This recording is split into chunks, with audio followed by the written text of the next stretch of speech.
तो चलिए मेरे साथ इस सफर पर और जानते हैं कि हम सब आए कहाँ से। तो ये है हमारा आज का रोड मैप। इसे एक तरह की जासूसी कहानी समझिए, जिसमें हम एक एक करके वो सारे सुराग जोड़ेंगे जो हमें बिग बैंग थ्योरी तक ले गए। तो चलिए अपनी पड़ताल का पहला हिस्सा शुरू करते हैं। और इसकी कहानी शुरू होती है रात के आसमान से और एक ऐसी खोज से जिसने सबको हैरान कर दिया था। ये जो तस्वीर हम देख रहे हैं ये हबल टेलीस्कोप से ली गई है और इसने एक बहुत ही अजीब बात सामने रखी। वैज्ञानिकों ने देखा कि कोई भी गैलेक्सी हमसे जितनी ज्यादा दूर है वो उतनी ही तेजी से और दूर भाग रही है। मतलब सब कुछ एक दूसरे से दूर जा रहा था। पर सवाल ये था कि ऐसा हो क्यों रहा है। और इसी सवाल का जवाब है बिग बैंग थ्योरी। इसका लॉजिक ना बहुत सिंपल है। सोचिए, अगर आज हर चीज एक दूसरे से दूर भाग रही है तो इसका सीधा मतलब है कि अगर हम समय में पीछे जाएं तो कभी ना कभी ये सब कुछ एक साथ एक ही जगह पर रहा होगा, है ना।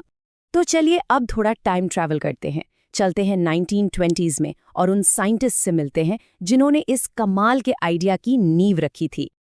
अब देखिए, मजेदार बात यह है कि सदियों से मतलब हजारों सालों से हम यही मानते आए थे कि हमारा यूनिवर्स हमेशा से ऐसा ही था, मतलब स्टैटिक, कुछ नहीं बदलता।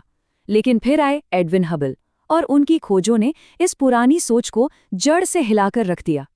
ये तस्वीरें देखिए जरा, इससे पता चलता है कि हमारी टेक्नोलॉजी कितनी आगे बढ़ गई है।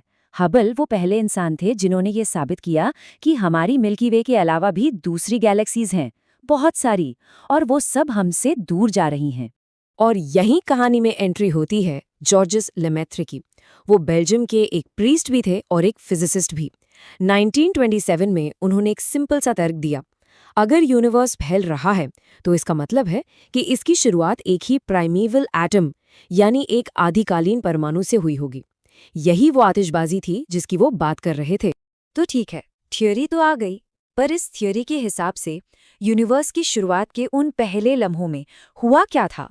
चलिए अब जरा इसमें और गहराई से उतरते हैं।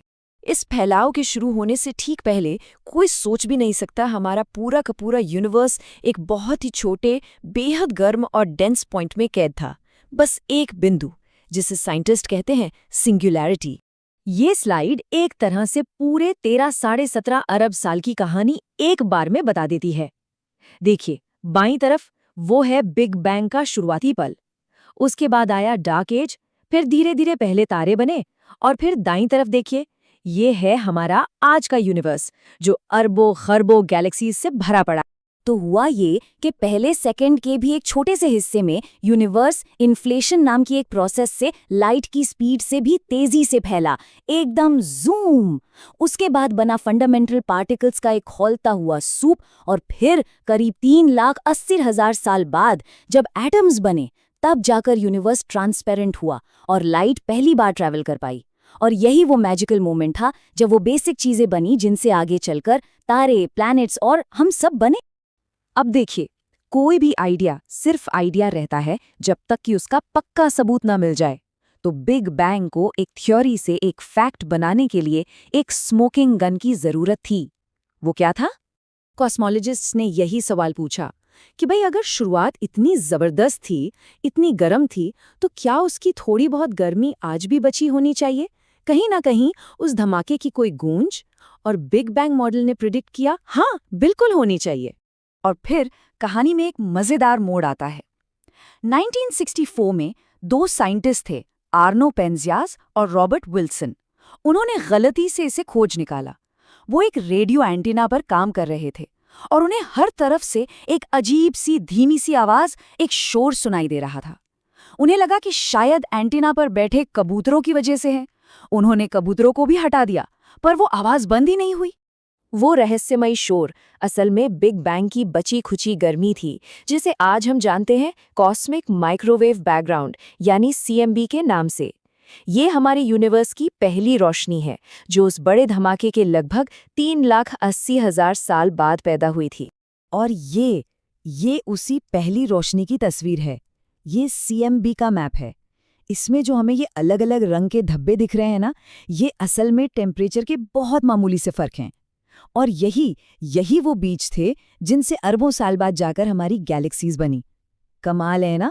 अब देखिए, कोई भी बड़ी साइंटिफिक थ्योरी हो, उसके साथ कुछ गलतफहमियां भी जुड़ जाती हैं। और कुछ ऐसे सवाल भी होते हैं जिनका जवाब अभी तक हमारे पास नहीं है। सबसे बड़ी गलतफहमी तो ये है कि बिग बैंग कोई बम था जो स्पेस में फटा। नहीं, ऐसा बिल्कुल नहीं था। ये स्पेस में धमाका नहीं था, ये स्पेस का ही फैलाव था। इसको ऐसे समझिए जैसे एक गुब्बारे पर हम कुछ डॉट्स बना दें। जब हम गुब्बारा फुलाते हैं तो डॉट्स उड़कर दूर नहीं जाते, बल्कि उनके बीच की जगह यानी गुब्बारा खुद फैलता है। बस हमारा यूनिवर्स भी ऐसे ही फैल रहा है। और अब तैयार हो जाइए एक हैरान करने वाली सच्चाई के लिए। हम जो कुछ भी देख सकते हैं, तारे, प्लैनेट्स, गैलेक्सीज, हम और आप, ये सब मिलकर पूरे यूनिवर्स का सिर्फ 4% हिस्सा है। सिर्फ 4%। बाकी का 96% बना है डार्क मैटर और डार्क एनर्जी से। और सच पता है, हमें इनके बारे में कुछ खास नहीं पता। तो यही वो बड़े सवाल हैं जो आज के साइंटिस्ट्स को सोने नहीं देते। ये डार्क मैटर आखिर है क्या? ये डार्क एनर्जी क्या चीज़ है? और सबसे बड़ा सवाल, बिग बैंग से पहले क्या था? इन सवालों के जवाब शायद साइंस की अगली बड़ी क्रांति लेकर आएंगे। तो इतने सारे अनसुलझे सवालों के बावजूद बिग बैंग थ्योरी आज भी कॉस्मोलॉजी की सबसे जरूरी थ्योरी क्यों मानी जाती है? ऐसा क्यों है? वजह है इसके दो सबसे मजबूत सबूत। पहला, ये थ्योरी एकदम सही बताती है कि यूनिवर्स क्यों फैल रहा है। और दूसरा, इसने कॉस्मिक माइक्रोवेव बैकग्राउंड के होने की जो भविष्यवाणी की थी, वो भी एकदम सटीक निकली। ये दो बातें इसे बहुत मजबूत बनाती हैं। तो बिग बैंग थ्योरी हमें ये तो बता देती है कि कैसे ये सब हुआ, एक छोटे से पॉइंट से इतना बड़ा यूनिवर्स कैसे बना। पर यह हमें ये नहीं बताती कि क्यों हुआ। वो पहली आतिशबाजी शुरू किसने की? वो पहली चिंगारी आई कहाँ से? और यही वो सवाल है जो हमें साइंस की हदों के बारे में और अपनी खुद की जिज्ञासा के बारे में सोचने पर मजबूर कर देता है।